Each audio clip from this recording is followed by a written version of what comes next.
Fala, torcedora, sejam muito bem-vindos a mais um vídeo aqui no canal. Se inscreve no canal, deixa o seu like e ativa o sininho para receber todas as notificações. E bora direto para o assunto que aqui não tem enrolação. Beto Guerra vai falar nesse vídeo sobre o Hulk. Sim, ele vai comentar sobre a saída do Hulk do Atlético Mineiro, a questão do Hulk já ter sido apresentado, já ter vestido a camisa do Fluminense, antes mesmo de ter sido feita a despedida no Atlético Mineiro neste domingo, que irá ou iria acontecer, enfim, ele vai comentar tudo sobre isso. Flamengo pode se classificar ainda hoje para as oitavas de final da Libertadores e Diniz segue invicto na Libertadores, exatamente. No finalzinho do jogo, Gustavo Henrique empata, um empatinho muito importante, inclusive contra o Santa Fé fora de casa, então muito importante aí para o Corinthians e Diniz segue invicto. Bom, vamos lá falar então de Hulk. Para quem não sabe, provavelmente todo mundo já está sabendo, Hulk foi anunciado, né, fez a rescisão com o Atlético Mineiro, foi anunciado pelo Fluminense, já vestiu a camisa, já está todo mundo aí do Fluminense comemorando. Só que tem um detalhe, ele não fez a despedida do Atlético Mineiro ainda. Tá? O Atlético Mineiro ele vai jogar contra o Botafogo neste domingo, tá? Em casa, 4 horas da tarde, no dia 10. E seria a despedida do Hulk. Ou vai ser, né? Só que a torcida não gostou que ele se apresentou antes mesmo de se despedir. E muitos torcedores não gostaram. Você que torce pro Atlético Mineiro, quero sua opinião aí. O que é que você achou do Hulk ter se apresentado, ter vestido a camisa do Fluminense antes mesmo de se despedir? Não tem ninguém melhor, na verdade, para falar sobre isso do que Beto Guerra do Web Rádio Galo. Ele vai fazer essa participação e vai comentar agora sobre essa questão aí do Hulk ser anunciado antes mesmo da despedida, o que ele achou, né? O Hulk que é ídolo, enfim, veja aí o que ele falou. Fala, meu amigo Tom, Beto Guerra na área. Bora falar então sobre Hulk no Fluminense. Cara, eu já achava que o Hulk deveria ter deixado o Atlético no início do ano, tá? Acho que já estava claro que o ciclo dele tinha se encerrado, de forma até melancólica, quando ele perde um pênalti na final da Sul-Americana. Não tinha mais clima, o Atlético precisava de oxigenar o seu elenco, uma reformulação mais profunda. Decidiram pela permanência do jogador, ninguém teve muita coragem ali de assumir que tanto o Hulk queria deixar o Atlético, quanto o Atlético queria que o Hulk fosse embora, mas para não ficar mal com a torcida, ninguém quis admitir isso, e ele ficou no Atlético até chegar o momento de completar 13 jogos. Ele seria reserva, inclusive contra o Flamengo, e aí decidiu que deveria deixar o clube, o Atlético também concordou, e no final ele acabou indo para o Fluminense. Para mim, decisão acertada, mas tardia. Já poderia ter deixado o clube, estava aí há 2 meses sem fazer um gol. Então o Hulk, para mim, é um grande ídolo, um dos maiores ídolos da história do Atlético, mas já não vinha bem esse ano. Alguns jogos ali ele foi muito bem no Clássico, contra o Cruzeiro, contra o Remo, alguns poucos jogos ele foi muito bem, mas era muito pouco, e um salário de quase 3 milhões de reais por mês também é um alívio muito grande na folha salarial do Atlético.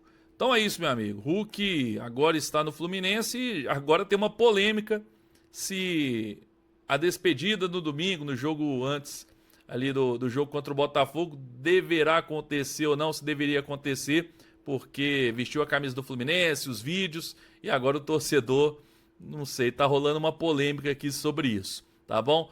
Tamo junto, tá aí, um abraço. Valeu, irmão, fique com Deus.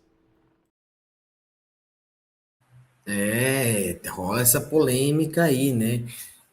Beto aí falou, muito obrigado, então, Beto, aí pela participação, muito obrigado, se inscreve lá no canal do Web Rádio Galo, quem tiver vindo do Web Rádio Galo, se inscreve no canal também para estar ajudando a gente.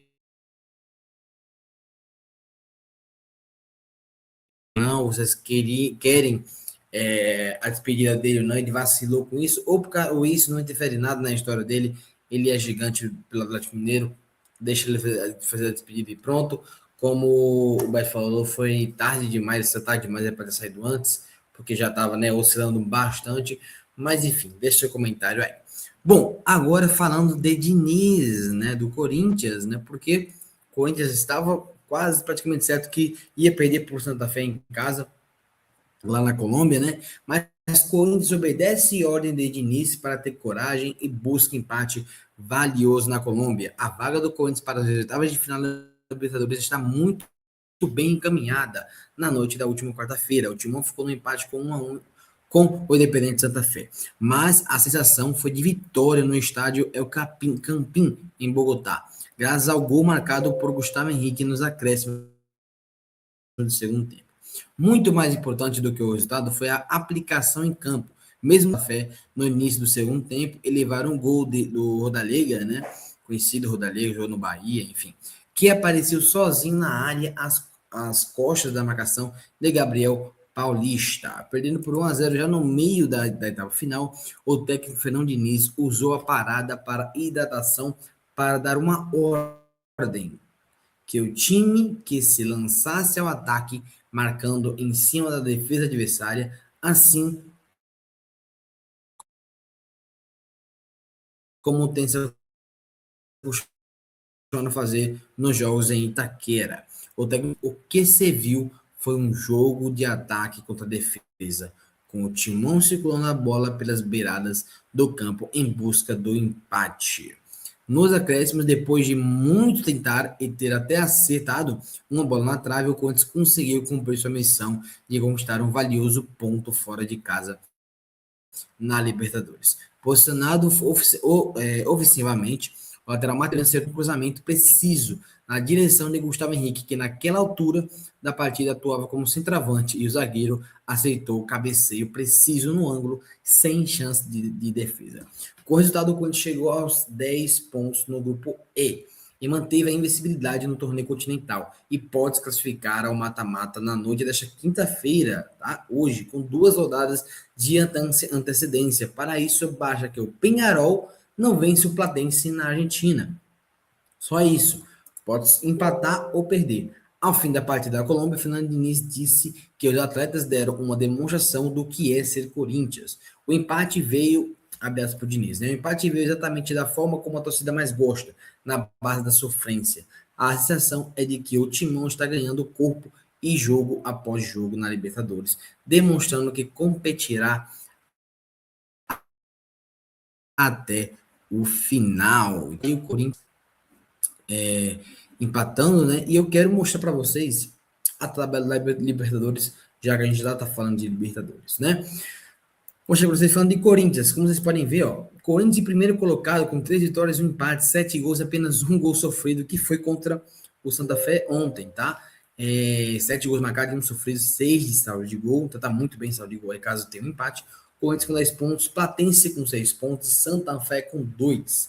E Peñarol com 1 ponto, minha gente. Exatamente, Peñarol só tem um ponto, ainda não venceu na Libertadores. Então tudo indica que o Platense ganha ou empata com o Peñarol. Então possa ser que o Corinthians já se classifique para as oitavas de final. Bom, mostrando aqui também o Vale ressaltar sobre o Fluminense. A gente falou do Fluminense hoje, por conta do Hulk, que nem pode jogar nem a Libertadores, nem a Sul-Americana. Mas acredito que a Sul-Americana, pelo menos, ele se classifica.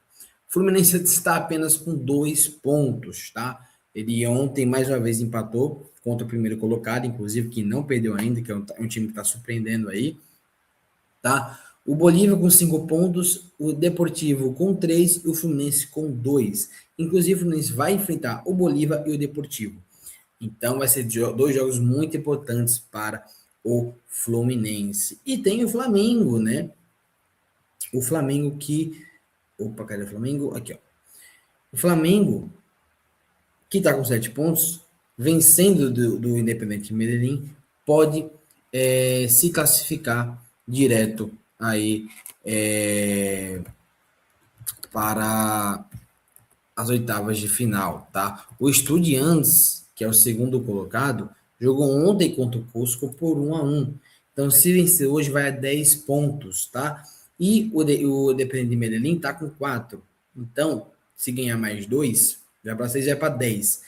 E por conta do saldo de gols, o Flamengo ele já está praticamente classificado aí para as oitavas de final, então pode se classificar ainda hoje por conta do empate do Estudiantes com o Cusco. Mas é um jogo muito importante, tem que ter cautela, até porque o Independiente Medellín ganhando do Flamengo ou empatando, vai encostar ou passar o Estudiantes. Então é um jogo muito importante e é um jogo que tem que ficar de olho aí, tá bom? Então, pessoal, deixa seu like, se inscreve no canal.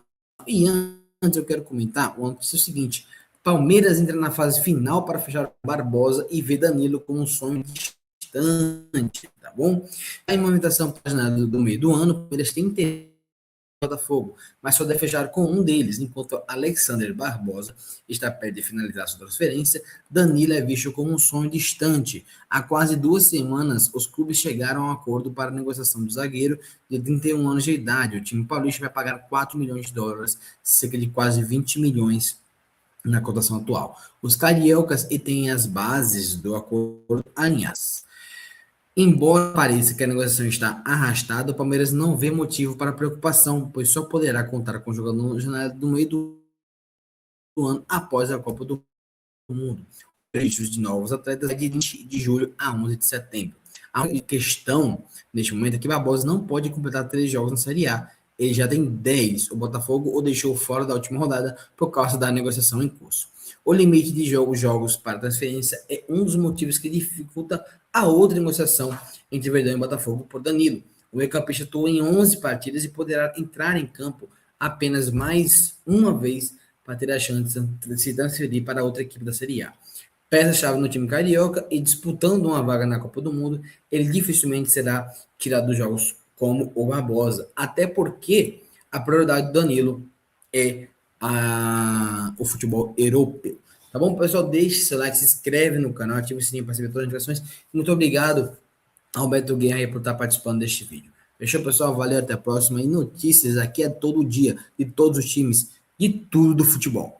Valeu, não perca um vídeo, que todo vídeo tem notícia bombástica. Valeu, tchau.